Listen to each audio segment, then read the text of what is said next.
Are you talking to me? No, I'm talking to you.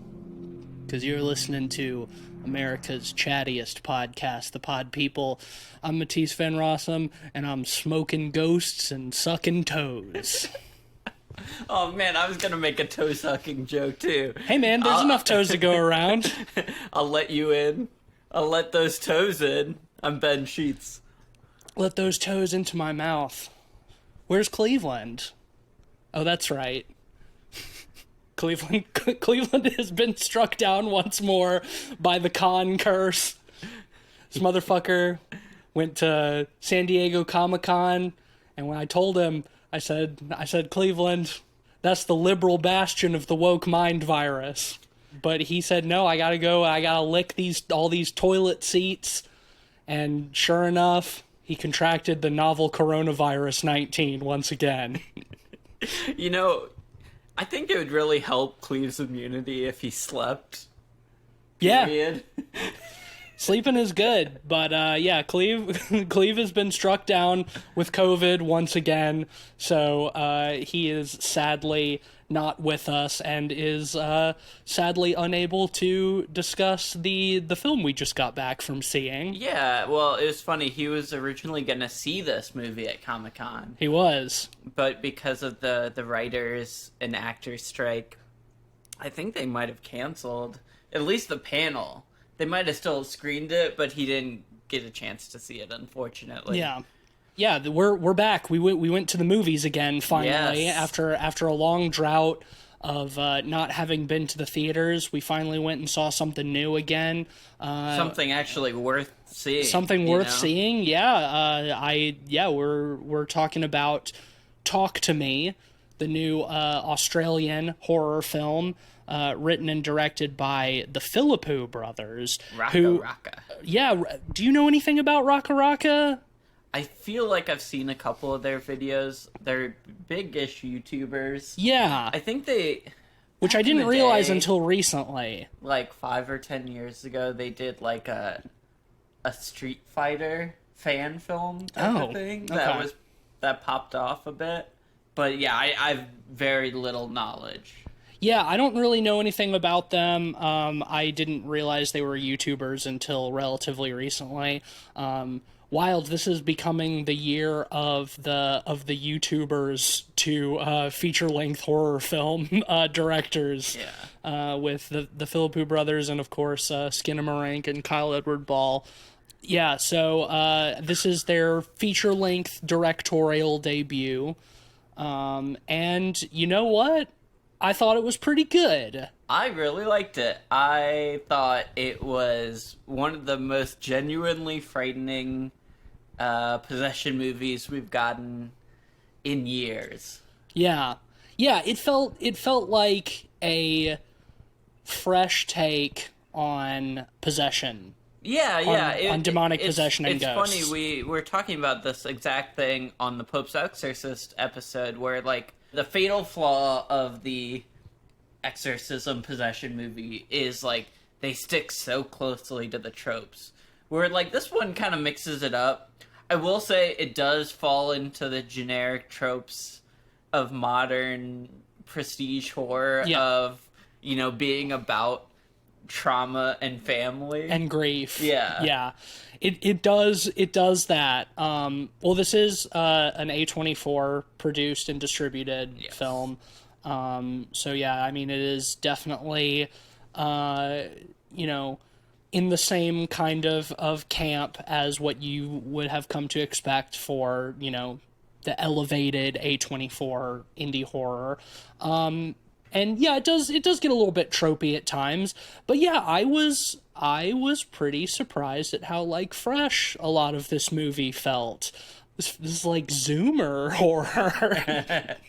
And you know, I was kind of struck by I don't think the Philippou brothers are, I think they're around our age, maybe a little bit younger, but so often in horror, and we've talked about many times, is that, like, that thing where, like, middle-aged white dudes are, like, writing kids, and like it's obvious, and this feels a lot more genuine. I think this feels a lot more like actually connected to like the younger generation. The writing of the teenagers reminded me a lot of like It Follows. Yeah. I feel like this film definitely pulls a lot of inspirations from that movie, both in kind of style references as well as kind of using teenagers in a way that feels authentic without like you said, like being middle-aged man writing for kids, hello fellow children type of thing. And without being pandering too. Yes. Without being pandering, and also without being alienating to older generations as well. Yeah, I mean the teens in this basically do like zero pop culture references, which I think is for the film's benefit. It's going to make this film age so much better. Yes. So much better. Like, everything, like, it still feels like very in the world of, like, teens. Sure. But without dating itself too specifically. I think early on one of the characters mentioned Snapchat, but, like, that's been around for forever. You know, that's well enough, like, cemented in culture that, like, you can casually reference it, like Facebook or Twitter, without it feeling dated. Well, let's not open that bag of worms. Yeah, I will say, like, now, but Snapchat has lost its ubiquitousness, I guess, but Yeah. it is still used by a lot of teenagers. yeah, I mean, you know? I don't use Snapchat anymore, but also, like, we are no longer like the young generation. Yes, It's like correct. we are getting old. We are, you know, we are almost 30 now. So like we are this is a, you know, a generation behind us even. But you know, again, like I think that like it being accessible for older people too is something that I really appreciate, and I mean that specifically in the sense is like sitting to the left of me was like an elderly couple. They like brought their blankets in and everything, and the whole time they were like whispering to each other about what they thought was going to happen, and like that's the kind of thing that normally I think would irritate me, but just like having this old couple with their little blankets like sitting in the seats next to us being like, "Oh yeah, I think that character's I think he's possessed or whatever." And just like talking to each other, I thought that was really sweet. Yeah, well, I feel like this movie has the potential to be like a cult classic. It's such a crowd-pleasing movie in a lot of ways, and I say that in like the most positive way. I feel like it's not gonna get the box office that like I would hope it would get, and like the widespread eyes on it, just because it's counter-programming for Oppenheimer and Barbie. Yes. They're doing gangbusters. So That being it might said, be forgotten a little bit. it's not really competing against any other horror films right now. That's true. That's true. The only other like quote unquote horror film that's out right now is The Haunted Mansion, which you and I were talking about as we were walking into the theater. This seems like a really strange time to release that movie. Yeah, why put it out in July? Yeah, in July, at the same time as like this huge like film event, Barbie and Oppenheimer, you know. I hope this movie does well. You know, we'll see. Yeah. There's a lot of new like horror movies coming out in the coming weeks. So I think it maybe was wise to put it ahead of all of that, then so it doesn't get lost in everything. Yeah. But I do think too that it's like it's grounded enough that it will maybe also be able to avoid some of that sort of like hoity-toity stigma that like A24 and elevated horror has started to accumulate a little bit. I think back to like Hereditary, which is a movie I absolutely love. Yeah, same. But a couple of years ago, I showed it to my dad because he wanted to watch a horror movie, and he was left just kind of bored by it. Yeah, you know, because it is a very slow-paced movie where it's a sense of dread and things slowly get worse. Where this it has genuine horror moments. I won't say jump scares necessarily, because I think they're better done than that. Yeah. But, like, it has consistent set pieces throughout the course of the movie, which kind of keeps it exciting throughout. Yeah, it's more immediate, Yeah. I think. And it does a good job of, like, pacing that stuff out. Well, now that we've danced around a little bit, let's start getting into some specifics. Let's talk about what the movie's about. Let's give a little plot lay down. So our protagonist is a young teenage girl, Mia, whose mother has died recently, within, I think, 2 years prior to the start of the film. And it's her, right when the movie starts, it's her mom's Remembrance Day.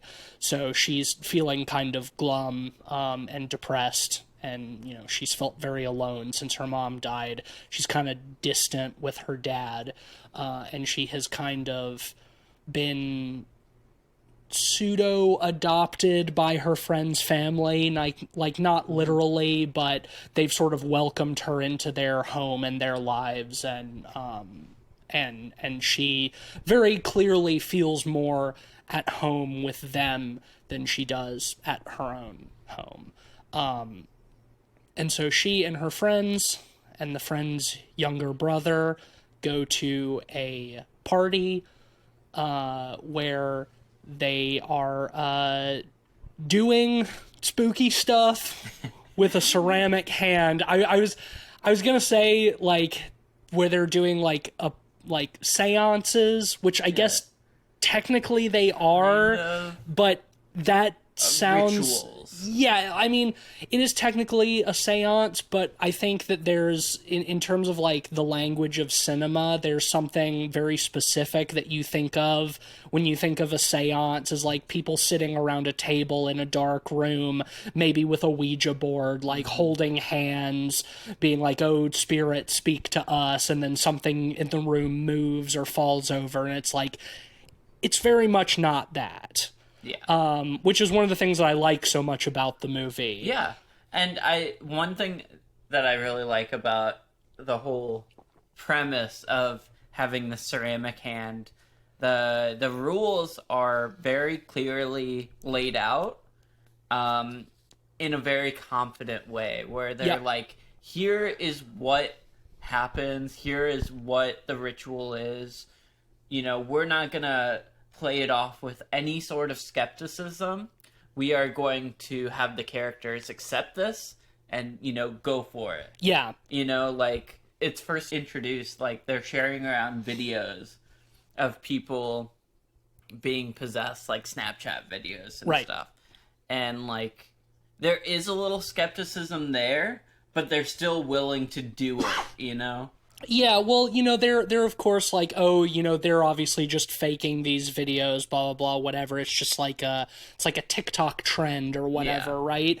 But once they experience it for themselves, it's basically just like everybody who experiences it for themselves is like immediately willing to believe it, because it is like the proof is so undeniable. It's developed like again, like kind of like a TikTok challenge kind of thing to it. They're like, oh yeah, we're going to this party tonight because they're doing the hand tonight, and I really want to go. I want to do the hand.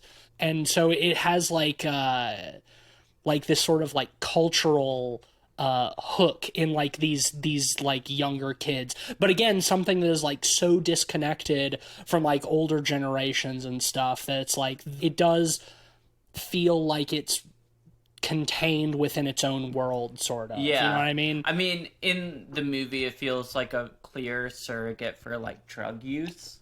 Yes. 100%. The way, it's talked about quietly and in secret and... Almost heavy-handedly at times. Yes, But that being said, that is one of my favorite things about this movie, is, like, the idea of doing hits of demonic possession as like a drug, sort of. Yeah. And something that like everybody passes around and like laughs about, but that has this same kind of like intoxicating effect that like gets you kind of hooked on it and you want to keep going back for more. Like, I think that idea is really interesting. Yeah, I mean, I think that's one of the more disturbing elements of the movie is like this idea that these, demonic possession sort of things are intoxicating and addictive to these people. They're very alluring, even though like the first time we actually see it happen, May is goes to this party and she does it, and she says, she puts her hand in the ceramic hand and says, "Talk to me," and sees just this creepy, bloated, like corpse of a demon man. Yeah. It looks like a corpse that was left in a lake or something because it's bubbling around and gurgling.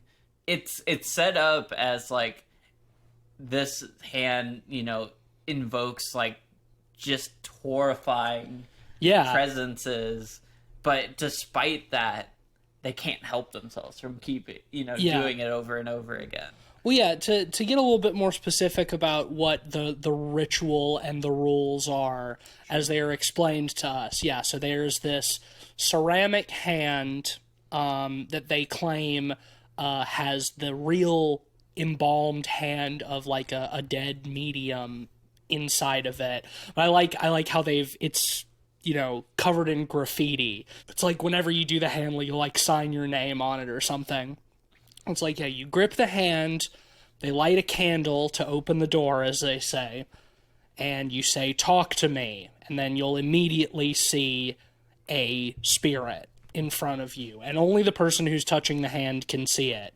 But then you say, "Let me in," and the spirit possesses you, and then the other kids will start a timer. They say no more than 90 seconds, because if they hold on longer than 90 seconds, the spirits are going to want to stay, and you're not going to be able to get rid of them. I really like the timing element of it. It reminds me a bit of Flatliners. I don't know if you've ever seen Flatliners from the 90s. I have not. I do remember when they did the remake back in like the mid 20-teens. Yeah. Well, the whole premise of Flatliners is like a group of like med students like induce death on each other and then revive each other. Right. But, like, it's that same sort of thing where they time each other out on how long they can go before they're brought back. And it's like, they cross over to the other side and they bring something back with them. Yep. Yeah. Which is definitely a trope in and of itself. But yeah, when the first time that, Mia does this and she is possessed for a little bit, like it gets kind of creepy and weird. While she's possessed, the spirit like points to like the little brother, Riley, her friend's little brother, and is like, "I like you," and then starts just like screaming, "Run, run, run, run, run," and they're like, "Okay, like we're 83 seconds, like get the hand away from her," and it's like they wrestle with it and they can't get away from her, and she goes over 90 by just like a few seconds before they finally get it away. Well, and this is something that is pretty recurring throughout the movie, is like, it is hard to get people to let go of the hand. Yeah. Almost every time they do the possession, people have to be pried off the hand. Right. Not only that, but they have to, they light a candle before it goes, and they have to blow it out to close the door, so to speak. Light the candle to open the door, blow it out to close the door. So yeah, those are our very clear rules that we're given, and the rules are almost immediately broken by her going just over 90 seconds. And it's like, oh well, it was just a few seconds, so like maybe nothing is wrong, and we do kind of think that for a while because like the film sort of goes in a different direction, but those few seconds do end up mattering quite a bit. But yeah, so they become kind of like hooked on this, you know, like a drug. You know, they took their first hit of weed and they're like, man, now I want to get high every weekend. And took 4 lines of marijuana. I died in my arms. What if you could smoke ghosts? But so they're like the next weekend they're like, oh, we want to do it again. And it's like now the friend's boyfriend wants to try it, like, oh, so will you like bring it over to our house for a little while, you know, so we can do it. And they're like, okay, fine. And I like that scene a lot because like for a little while they turn it into like sort of a stoner comedy like montage, you know, that where you would normally see like the stoners like sitting on the couch and passing the joint around and like getting high and like the music's playing and they're all laughing and it's all like fun and goofy. It's like they do that same thing, but for them like taking turns being possessed, basically. Well, the wildest part about that sequence is it comes right after Jade's boyfriend, his possession, which is like it kind of shakes Jade as well as him. Yeah. Because when he's possessed, he basically says about Jade, like, I don't really like her. Yeah, like, I'm not attracted to you. She makes me soft. And then he says, you know, he likes Mia, and starts, like, humping the floor. And the dog runs up and starts, like, making out with the dog. French kissing the dog and shit. And, of course, they're all recording this and laughing about it, but they're kind of shaken. And the thing I love about the montage afterwards is, like, in spite of, like, it being led up by this kind of disturbing possession scene, like, it's so alluring, nonetheless, that he comes back in the montage and does it again, even. Yeah, exactly. And just like how like fun and lighthearted that montage is presented, and just like how they're all laughing and goofing about like the crazy shit that they're each doing while possessed. I just thought that was such like a fun, clever sequence, because like when they're possessed, like, you know, their faces get like kind of like red and purplish, like almost like dead skin a little bit, and their eyes like get really dark. Yeah, they get those full black eyes. Yeah, like, so it's like the Limp Bizkit guitarist, I think. Oh, Wes Borland. Yeah, it's and it's like the makeup's pretty good. There's a lot of really good makeup effects in this movie, I thought. But like, yeah, it's like to have something that is so like inherently disturbing, that we've seen be like creepy and disturbing a couple of times, just like presented so lightheartedly, is like kind of disturbing in and of itself, but it's also fun.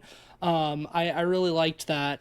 Yeah, I think this whole movie kind of nails that tone where it's dark and disturbing, but at the same time knows when to sprinkle in, you know, bits of humor. Of levity, yeah, in some really interesting ways that I think we'll get into. But like the sort of culmination of all of this is Riley, the little brother, like asks to do it. And they're like, no, you're not old enough, blah, blah, blah, all this stuff. And he, like, gets in a fight with his sister because she's the one who's not letting him do it. And she sort of, like, storms out. And Riley goes to Mia and he's like, come on, it doesn't even have to be for the full 90 seconds. Like, just, like, 60 seconds. She's like, what about 50? He's like, okay, yeah, 50's fine. And they're all like, okay, yeah, you know. So give the little boy a hit of the weed, you know. And he's like 14, like 13, 14. He's not like a child. We're like, yeah.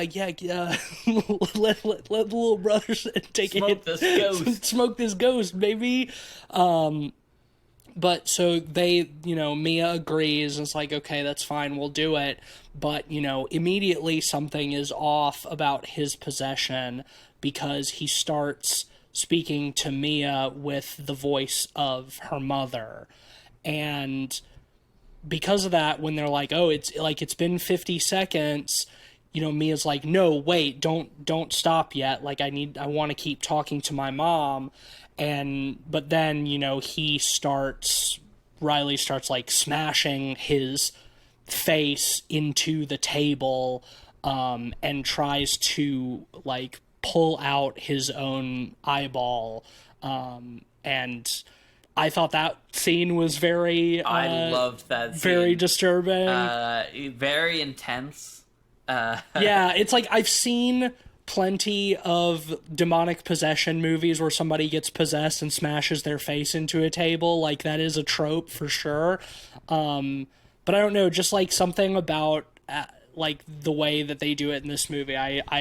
It's still like, it still got to me a little bit. You know, even though it's 100%. like, even though it was kind of tropey, it's just really well handled. Yeah, I think the two main things that kind of put it over that edge is, you know, having kind of the alluring aspect of the mother being, Right. you know, And how quickly that turns yeah, to something yeah. horrible, you know? because it's very unexpected when it comes. And I kind of love the way it's shot too, because it's a lot of really tight close-ups and quick cuts throughout. Yeah, it's a very intimate feeling film. Like, a lot of it is shot in like very tight close-ups. Really also like really shallow depth of field too a lot of the time. So for like most of the movie, like the background is like, you know, totally out of focus. It feels very up close and personal. And also at this point, it's all like the relationship between Mia and Riley has already been established. Like, they have, you know, a very close like sibling like relationship because of how like attached Mia is to their family. So like to like set that up in such like a like genuine human way, and then like inflict violence upon it, is effective. Yeah, the lead up to it with the first possession, after, you know, Mia is saying run, run, run, run, run to him, he gets scared and ends up, you know, sleeping in the same bed as Mia. Yeah, she's sleeping on like the pull-out couch. Sibling-esque way. Well, yeah, because he's scared. He goes to Jade first, his actual sister. She's like, "No, you're not sleeping with me. You're not 9 anymore." And it's like, so he goes to the pull-out couch where Mia is, and she's like, "Yeah, come on, like you can, we'll hang out." But also, so he's like scared, but he does ask her. He's like, "What does it feel like?" And she's like, "It's amazing, you know, like I feel like I felt like I was glowing, you know, I could see and hear and feel everything, but it's like I was in the passenger seat instead of the driver's seat." Like, she talks about it in like such an intoxicating way that he's like, "Okay, well, I want to try that too then. You know, I want to see what that feels like. I want to know what smoking weed is like." I want what's being high like, you know? And also, like, that is, it ends up being like a big sort of through line that like Mia feels responsible for this, and everyone else kind of does too, because, you know, she told him what the marijuana is like, and then she gave him his first hit of marijuana. And you know, like when he goes to the hospital too after this horrible incident, you know, the mom immediately accuses them. It's like, "Oh, they gave him something, you know, like, what drugs did you give my kid? I know y'all were fucking partying and doing drugs." So again, you know, carrying on that through line of the demonic possession as drugs. Yeah. He's in sort of like a semi-coma, almost. Yeah. You know, once he goes to the hospital, like he's intubated and he goes in and out of consciousness. His face is obviously very fucked up. Yeah. Horrifying. I like how kind of that complexity of Mia's character with Riley is kind of colored by a couple of the other subplots in the movie, with Mia's mom, who ended up killing herself. It's kind of set up in a way where Mia has a hard time letting go of it, because she has a hard time accepting it. And accepting her mom would leave. Well, yeah, it's sort of uncertain throughout most of the movie whether her mother's death was intentional or not, you know, because the story, because Riley asks her while they're lying in bed, like, you know, what happened to your mom, and she says, like, oh, she accidentally took too many sleeping pills. Like, my dad was sleeping on the couch, so, like, the next morning when he tried to go into the bedroom, he couldn't get in, and found her, like, up against the door, and there were, like, scratch marks on the door and blood under her fingernails. So, you know, she was trying to get help, but she couldn't. And I love how much stuff that, like, sets up with so little dialogue. It's just, like, really effective exposition that, like, she doesn't elaborate on the fact that her dad was sleeping on the couch. But why would he be sleeping on the couch other than they were fighting? Or, you know, there's obviously something going on. Mia herself is very disconnected from her dad. For most of the movie, when we see her dad, he's always, like, either in shadow or out of focus. Like, we can never really see him very well. So like, that distance, that separation feels palpable, and just, like, how that's all set up without them having to give, like, a long spiel about how, oh, mom and dad had been fighting over yada yada, he'd been sleeping on the couch for a long time, like, they were always yelling and screaming at each other, you know, all of this stuff is just like, no, it's so efficient. Like, it tells you everything you need to know and sets all of that up, but also is like, did she do it intentionally or not? And that becomes, like, a big, like, fulcrum point for the rest of the movie of, like, not only with Mia but also with us, like, the audience, going back and forth, because it seems like there's, you know, evidence on both sides for each argument, you know? Well, and I mean, to me, it felt like that subplot really emphasizes Mia's struggle to kind of accept things for the way they are and let them go. Because, you know, later on, the dad reads the suicide note, and, you know, she just has a hard time accepting it partially because the kind of entities are, you know, sort of preying on her vulnerabilities.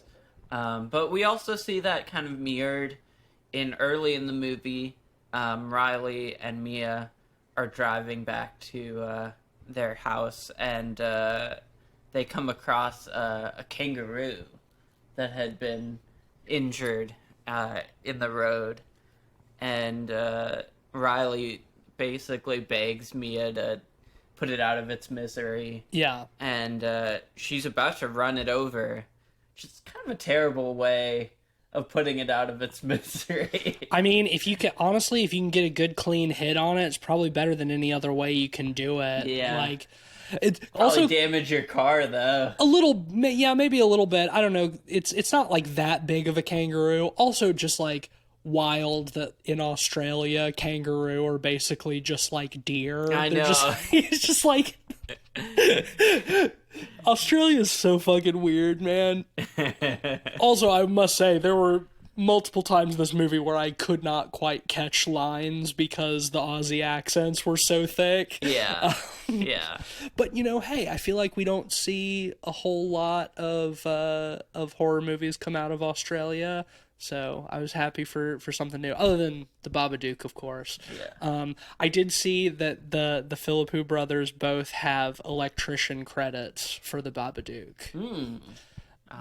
Yeah, but with the kangaroo, kind of, it's that same thing of having a hard time kind of accepting things for how they are and letting go. Yeah, well, she's unable to, like, she slams on the brakes, like, right before she's about to run it over, and then she turns around it, and Riley's like, come on, like, it was crying, like, she's like, another car will come along. It's like just passing off that responsibility, you know, she's unable to you know, commit to that, to accept that. And yeah, you're right, it's very well paralleled with the stuff with the mom.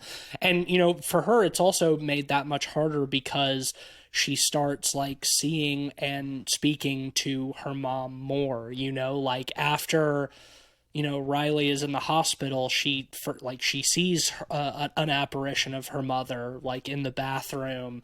And then later, like, when she gets back to the house, she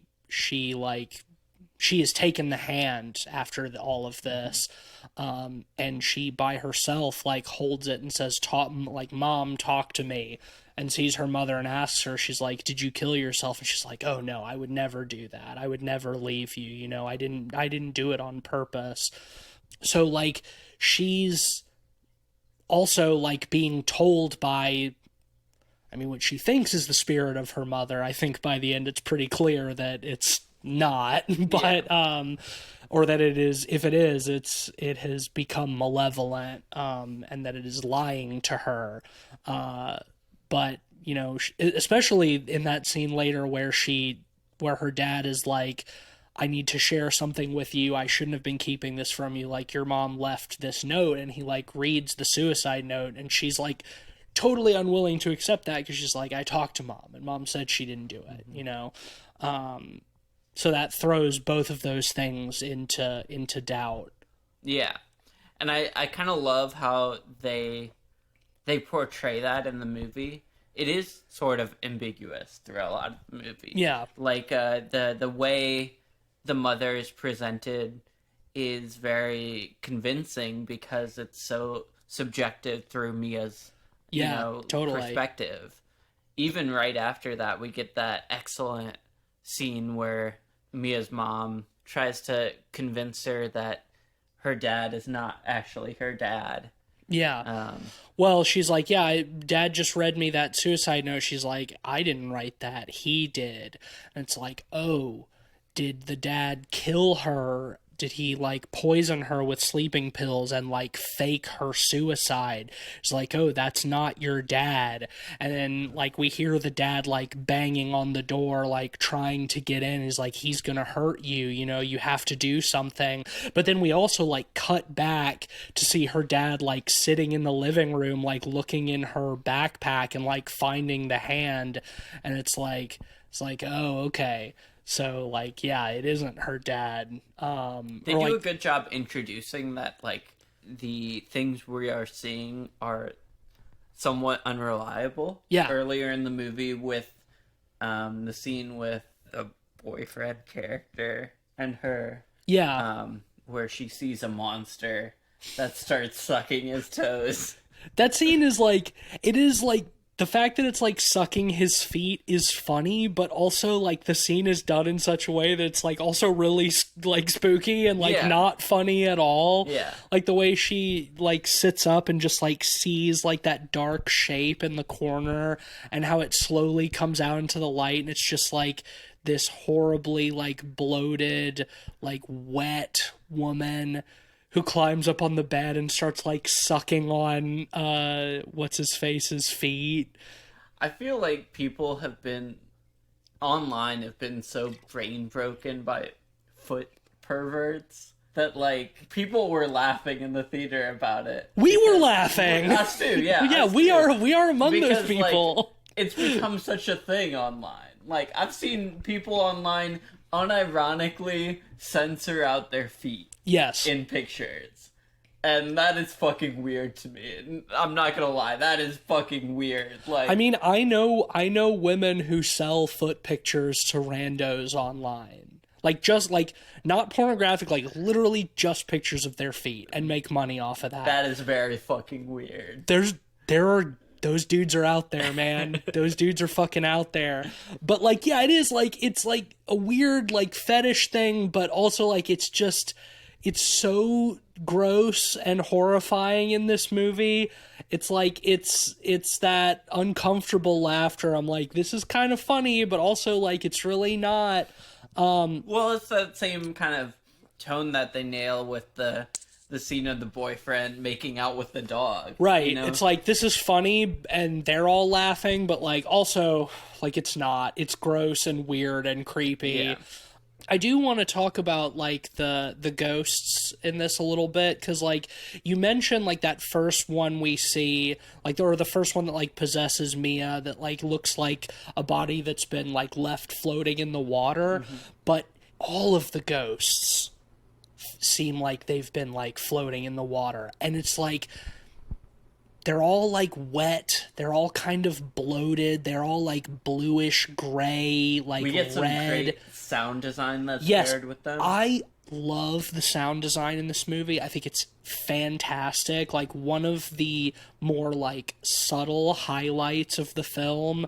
But like, yeah, anytime there's like the ghost stuff, there's like sort of like these ambient sounds of like water like sloshing, and it's just like it does so much to like sort of hint at like wherever these ghosts are on like the other side, it's like cold and wet and like a cave, you know, like a lake in a cave or something. Like even her mother is like wet and dripping, and it's just like, yeah, whatever's going on the other side seems like really not good or fun, you know? Yeah, I thought the makeup and effects for that stuff was fantastic. So good. Yeah, some of the best, like, I feel like possession and like ghost makeup that I've seen. Like it really does just feel like these living corpses that have been like horribly mutilated. Yeah. Just And just, by, like, left to bloated rot. by age and rot, Yeah. you know? And how much we see of them too. Like it's not just like quick flashes. It's like when the ghosts are around, they're like present, you know, in the scene, and it's like, yeah, it's just really, really well done. There's only one that kind of bothered me. Oh, really? Well, Okay. it didn't really bother me, but Yeah, which one? it was very evocative of the one at the very end that inhabits Riley's form. Oh, sure. In the bed, and the one she puts in the wheelchair. Yeah. It just reminded me so much of Freddy Krueger. Like it looked kinda like see Robert that. Englund almost. A little bit. Yeah, it's like a horribly like desiccated old woman. Yeah, kind of burned looking too. Yeah. I guess I can see that. I didn't really get the Freddy Krueger vibes. I mean, let's just be 100% honest. The makeup is so much better than any Freddy Krueger movie. Yeah. any Friday the Nightmare on Elm Street movie they've ever done. But yeah, let's get those makeup people on whatever, you know, nightmare movie they do next. yeah, absolutely. Yeah, I like another scene that I found like particularly horrifying is, you know, later on Mia suggests, well, maybe we didn't blow out the candle when Riley got possessed, you know, because we were too freaked out by what was happening. So we never closed the door.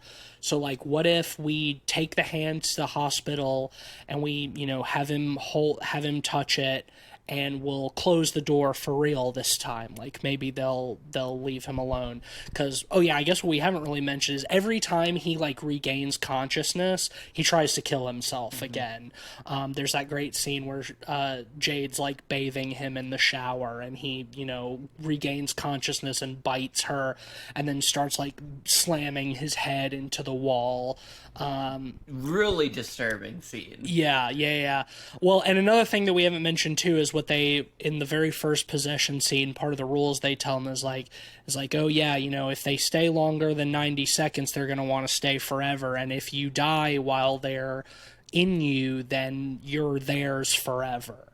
So it's like, okay, there's all of these spirits that are like possessing Riley, and they're trying to make him kill himself so that they can keep him, that they can take his soul away with them.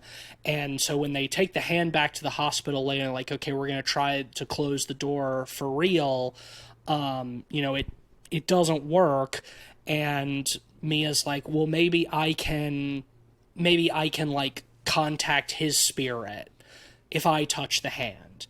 You know, if I go back for one more hit, you know, maybe I can make it right. And, you know, she takes the hand. She's like, Riley, talk to me. And she sees this little girl who's like, and she asks her, is like, is there a little boy there with you? Like, and she points at him like, is he there with you? And the little girl's like, I can show him to you. And then the little girl says, "I let you in," instead of the other way around.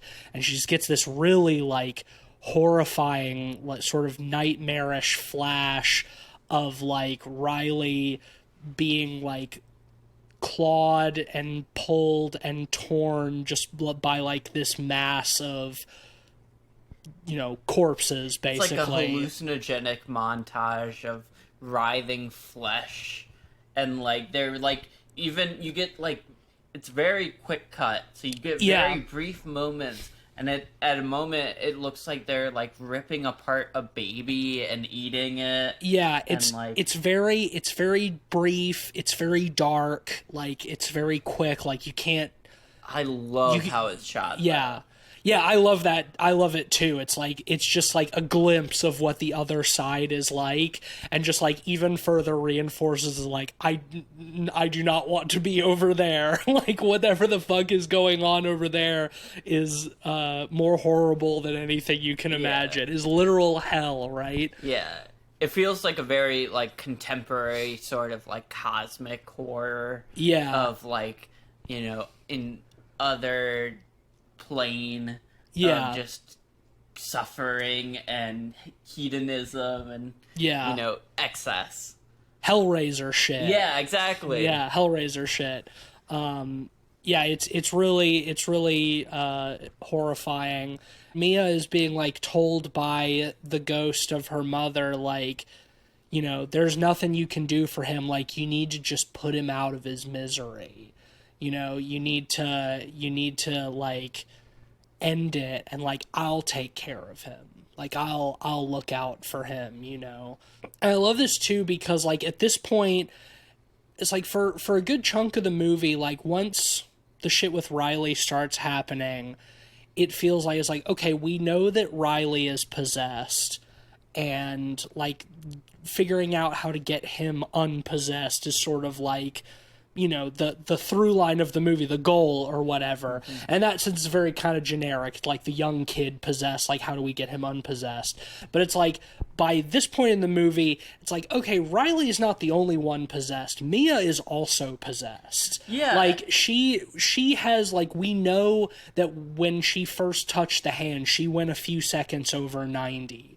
And it's like, Riley has been more of the focus of, like, the really intense horror, but, like, enough is going on with Mia. It's like, okay, like, they're both possessed. Yeah, well, and to make things a little more hairy and ambiguous, like, Jade, Riley's sister, implies that, like, he's getting better over time. Right. And, like, we get a little bit of exposition that implies that, like, the longer from the time of the original possession that time goes on, the less of a grip they have on the connecting body. So as Riley is naturally getting better, like Mia is just getting way worse. Yeah. Well, and what's great about it too is that like the film is really entirely from Mia's perspective, so we're limited to like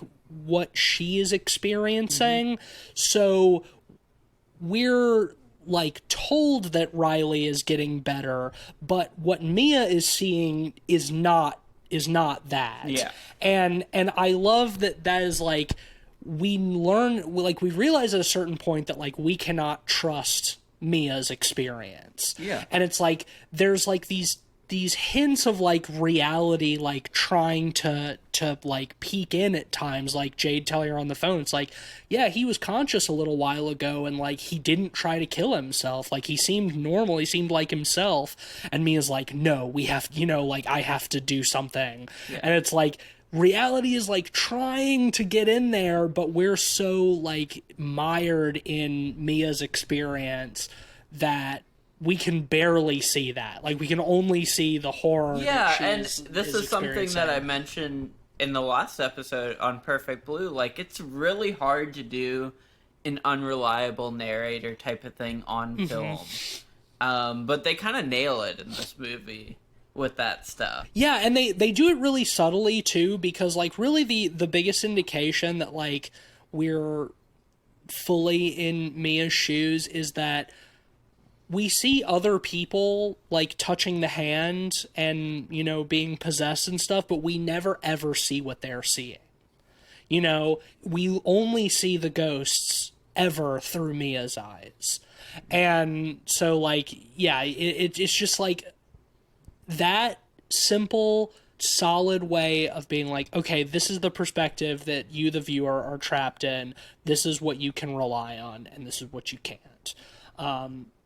Again, without having to be heavy-handed about it. It's just good, efficient, deft storytelling. Yeah, and it takes a lot of confident filmmaking to pull that off. A lesser hand would have kind of fumbled that a bit more, but I think they really nail it.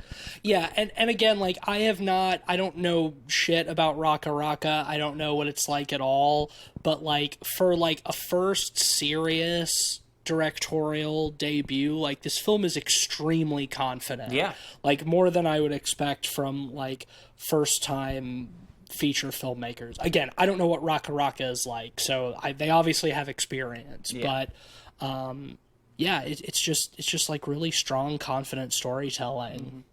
I guess we should talk about the ending Yeah. a little bit. Mia is utterly convinced that the only way to solve all of this is to put an end to Riley's suffering. What she couldn't do to the kangaroo earlier. Yeah. To put him out of his misery. So she goes to the hospital and kind of sends Jade off to her house to distract her. She calls her beforehand and is like, hey, I need to talk to you, like, really bad, like, come over to my house. Mm-hmm. And Jade's like, okay, I'll be there in 10. We see Jade get in the car and drive away, and we pan over, and, like, Riley's already, like, at the hospital. So she uses that to lure her away. And she goes in to presumably kill Riley. And yeah, she has the scissors. Well, and the mother appears, and, you know, talks about how Mia is part of the family, you know? Yeah, they have a little bit of a reconciliation moment, because she earlier sent her away because she assumed that Mia had given him some drugs or whatever. And she's like, I know there weren't any drugs. I'm sorry. I was angry. I shouldn't have sent you away. Like, you're part of Riley's family just as much as I am. Mm-hmm. And she's, like, oh, can I have a few minutes alone with him? And sends the mom away. And that's when she sees, what you've alluded to earlier is, like, this sort of, like, wretched old crone spirit who's like, I'm gonna take him with me. Sort of cackling Freddy Krueger-esque figure. Yeah, he's mine now, and she's about to, like, stab him with the scissors. I don't know, guess I know really why she doesn't do that, but, she ends up putting him in a wheelchair, and taking him, like, out of the hospital to, like, an overpass, or, like, under an overpass, and she's about to, like, push him out into traffic to kill him. I guess because, again, she doesn't have the stomach to, like, do the blow herself, like, with the kangaroo. It's like, I'm gonna, let somebody, the next car that comes along run him over, because I'm not gonna do it. But, she's there at the end, and her mom appears and puts her hands on her shoulders, like, you're doing the right thing. I'll look after him. And she says, he'll be ours forever. And that's, like, the switch. She remembers that being said earlier in the movie. That's like, if you die with the ghosts, the spirits in you or whatever, you're theirs forever. And that's when she realizes, like, oh, no, I'm actually being tricked into killing him, This is not my mom. And so she throws herself out into traffic instead, to keep herself from killing Riley. Pretty bad decision on her part, though, I must say, because she has consigned herself to an eternity of torment. I do love how they portray the scene after that. Yes. Where, it's shown, like, a wide shot of her from above in the road. And it kind of, she gets up, and suddenly she's in the hospital, Yeah.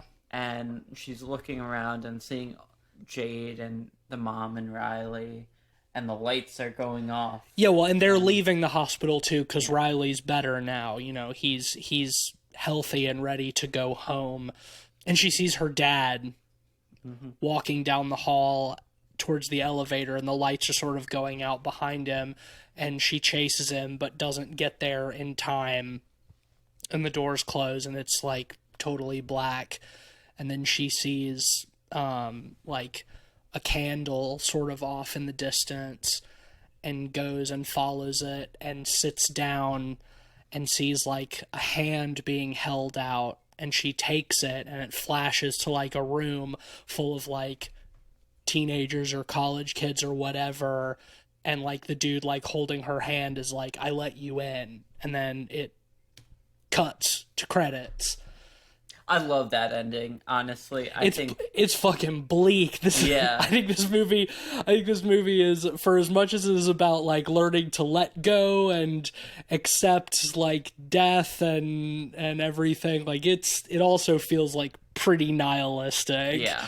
It's not a happy ending. There's a sort of cyclical element to it, Yeah. where like that ritual is continuing past. Yeah, I group. love that she is like, yeah, it ends with her becoming one of the spirits in the ritual, like as it goes on. But yeah, man, it's certainly Brutal. it's certainly not a happy ending. It's quite bleak.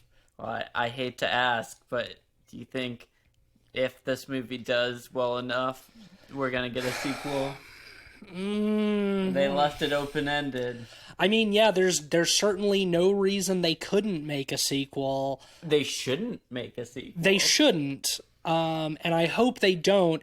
And also, like, to A24's credit, none of the stuff that they throw their money at has like spawned any franchises. I mean, it doesn't seem like right. it doesn't seem like they're interested in that. I feel like That's not to say the Philippou sequels- brothers can't go elsewhere and turn it into a sequel. sequels but to A24 movies would kind of tarnish the brand. absolutely, A24 yeah, a bit. absolutely. And you know what? Like, say what you want about, you know, elevated horror and A24 and like people who are into that and it being pretentious, but like, I do really appreciate that there aren't like 6 sequels to The Witch or Hereditary. I mean, you shit, know, man, like I understand the frustration about A24 film bro horror, I guess you could say. yeah, sure. You know, to put it kind of bluntly.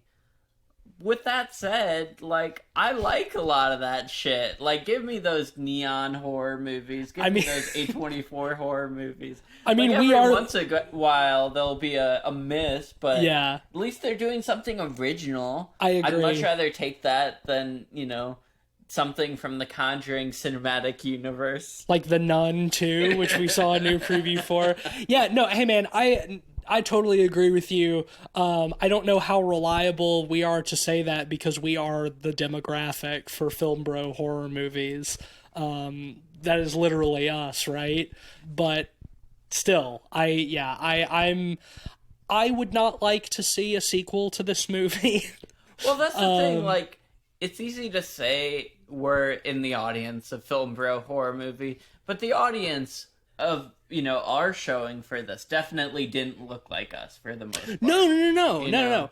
And again, like, it's not really competing with any other horror movies right now, but yeah, I mean, it was nice to see a pretty diverse crowd. Again, Yeah. like the elderly couple who was sitting next to me, you know, there were like a number of like black families and stuff. Is like, it's not just like snapback white dude film bros. Yeah. And it seemed like everybody was enjoying the movie too. Yeah, There were yeah. audience react, especially like when she stabs her dad in the neck with the scissors. Like there were some like very like audible audience Oh reactions. my god. Oh my god. So yeah, I mean, I think like, this is opening weekend, so it's hard to say now, but I feel like this movie is going to continue to be well received. I hope it continues to be successful. There are a lot of new horror movies coming out in the next couple of months, so it's not without competition for very long. But I mean, yeah, this is a really strong, like, feature-length directorial debut from these guys, and I don't want a sequel. What I want is I hope that they follow in the footsteps of some of their, other A24 contemporaries like Robert Eggers and Ari Aster, and just go on to, like, do different, interesting things. I think there are enough of crowd pleasers that, like, I would love to see them try to put their hand on, like, a Nightmare on Elm Street movie. Or, like, franchise horror movie that's not, like, contemporary. Yeah, I think that could be interesting.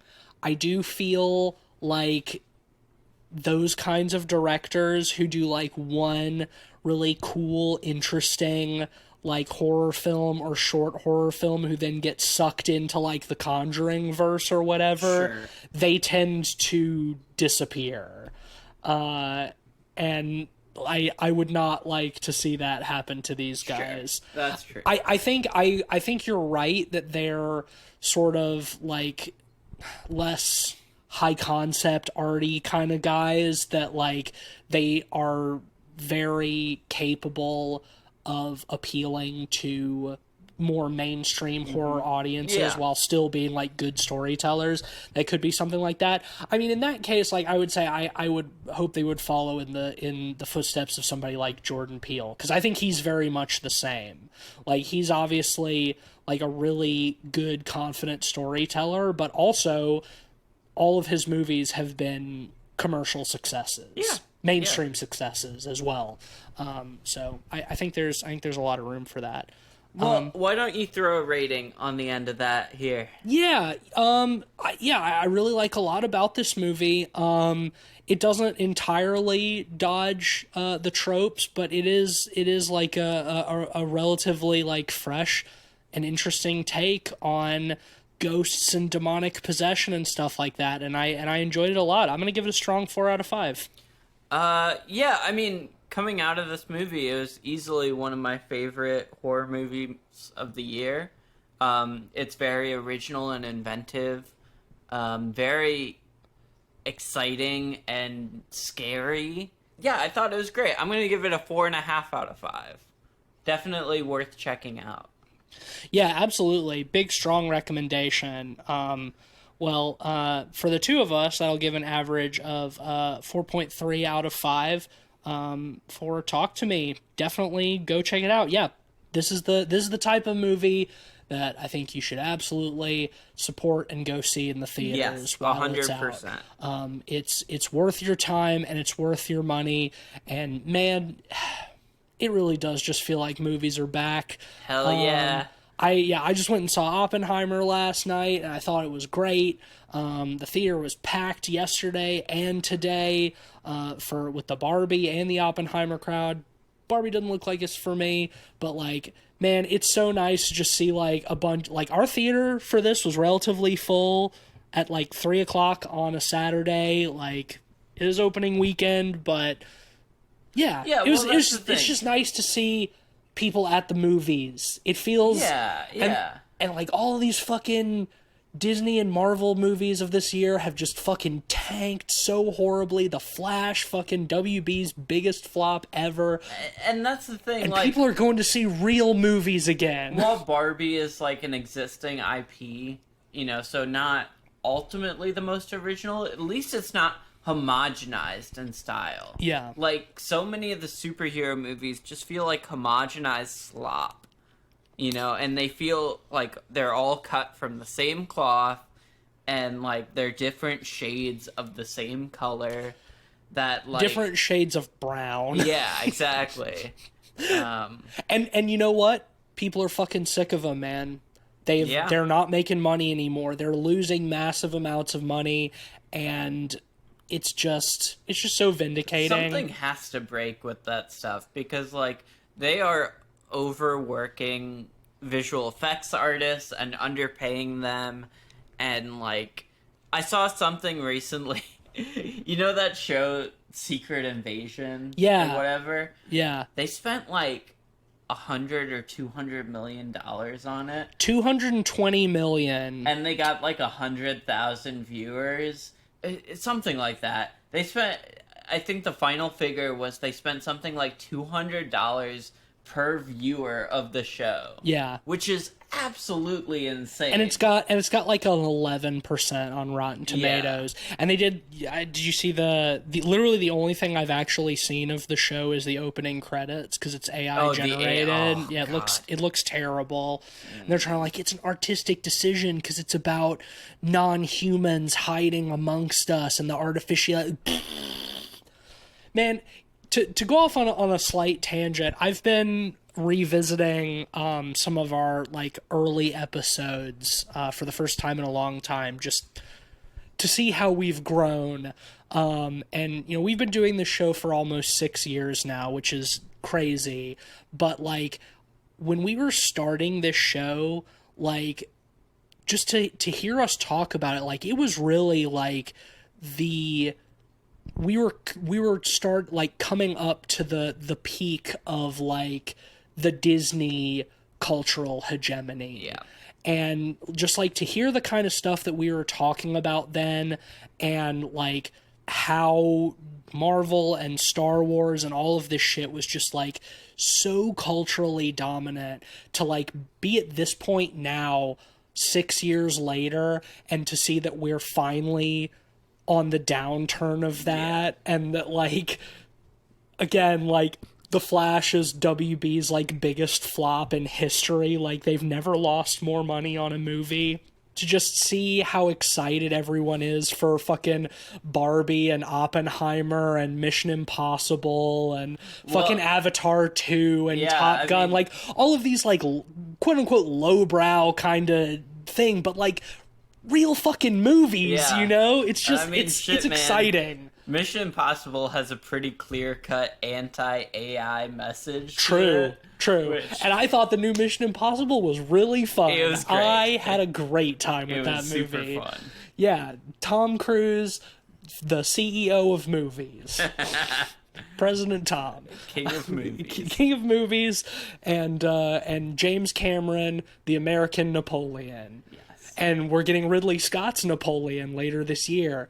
And we're also getting a new Scorsese. Honestly, we're fucking eating in terms of movies. Dune 2. Dune 2. Yeah, man. We're getting a new Michael Mann movie. We're getting a new Yorgos movie. New Yorgos. Yeah, that looks really good.